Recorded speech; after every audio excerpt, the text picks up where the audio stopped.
Let's start by defining what is the disease. Let's start by explaining what is the disease. A disease is the opposite of health. It is the opposite of health. Now we can say that it is the state of discomfort to the body. This is discomfort to the body. So a person doesn't feel comfortable. Actually, that is disease. If you're not feeling comfortable, that's the simple meaning of disease. It is abnormal variation in the structure and or function of the body.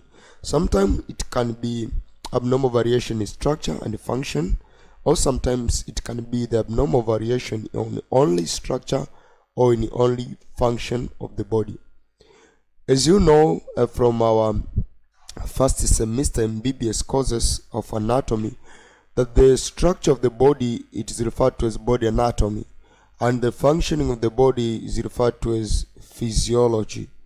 Now, as we studied in anatomy, if there is any abnormal variation in the structure or anatomy of the body parts, that means that will be referred to as a disease. And if there is any variation in the function or the physiology of functioning of the body parts, will also be referred as the disease.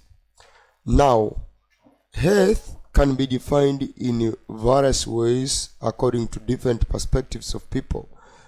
As I said that disease is the opposite of health. Now the question comes, what is health? Health has different perceptions according to different people, how they define it.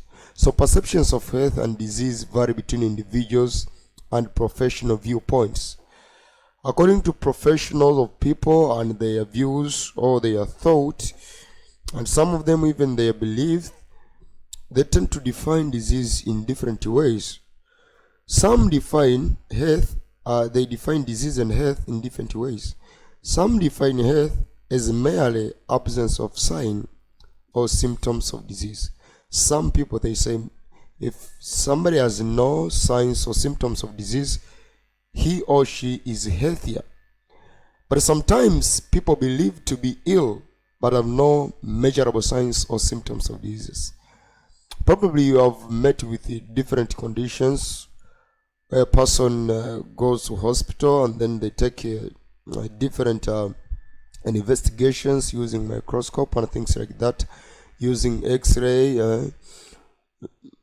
ultrasounds, and finally they find no problem, but a person feels ill.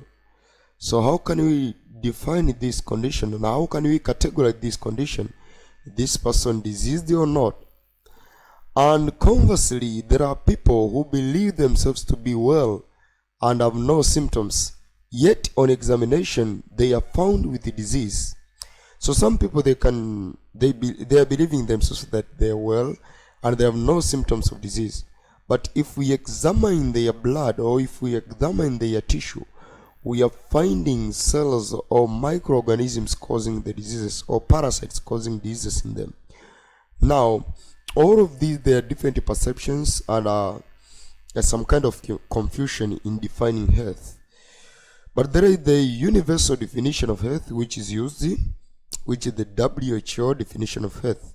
This is the state of complete physical, mental, and social well-being, and not merely absence of disease or infirmity. So according to WHO, health is the state of complete physical, mental, and social well-being, and not merely the absence of disease or infirmity.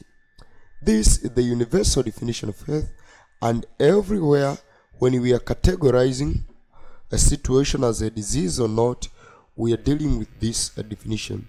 That means a person who is not physically, mentally, and social well-being, complete physically, complete mentally, and complete social well-being, he is not healthier. So actually being healthier include even the psychological issues, and that's why we have the psychopathology, where we are knowing things like psychiatry and the problems which are faced by people who are going to the psychiatry clinics